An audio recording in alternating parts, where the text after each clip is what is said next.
ka një platformë donacionesh, ka një pjesë të faqes zyrtare të QSUT-s, ke cila me ligj detyrohen të hedhin dhe quhet platforma të donacioneve.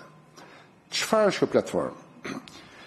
Identifikimi i nevojave kalon nëpër disa procese dhe ka një korrespondencë midis QSUT-s edhe drejtorisë përgjithshme përmes drejtorisë së inxhinierisë klinike. Pra, pjesë e procesit janë nevojat të cilat për shkak të transparencës, për shkak të drejtës informimit, për shkak të përgjegjësisë administrimit të pasurisë publike, duhet të publikohen.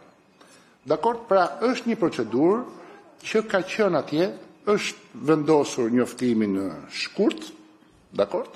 Bëhet në mënyrë të rregullt, sot që flasim, të gjitha ato nevoja janë plotësuar sepse nëse do të konsultoheshit me specialist të mirëfillt, nëse do të konsiderohen konsultën me specialist mirëfillt, jo me specialist që kanë qenë pjesë të problemit të ministrisë që për arsye ose tjetër nuk gjenden atje, do të kuptonit që shpallen, pastaj mund të prokurohen nëse dikush ofron, hiqet nga prokurimi, pra kjo është një procedurë e cila, po, hajde ta diskutojmë, funksionon 100%, ka nevojë të përmirësohet, si mund të ajustohet më mirë, si mund të jetë, po ky duhet të jetë niveli i debatit që ne duhet të bëjmë, besoj unë, nëse do nisemi realisht të shqetësuar se çfarë mund të përmirësohet në sistemin shëndetësor. Dhe nga ana tjetër, po shumë e drejtë konstatuat një diçka.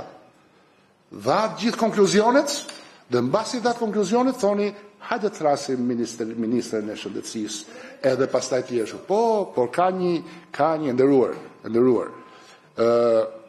Ka një aspekt etik të drejtimit të komunikimit publik. Nëse realisht donit, atëherë po, ne mund të ftonim drejtoreshën e QSUT-s, ne mund të ftonim dhe ministrin, dhe ju me të drejtë të shtronit pyetjet. Por është e pa drejtë. Dhe unë besoj që nuk e ndihmon debatin. Unë edhe ju nuk jemi mjek, gjithë pjesa tjetër janë mjektu. Por e ndihmon shumë debatin publik, nëse do të dim ti adresojmë pyetjet, dakord? Properly, pra denjësisht.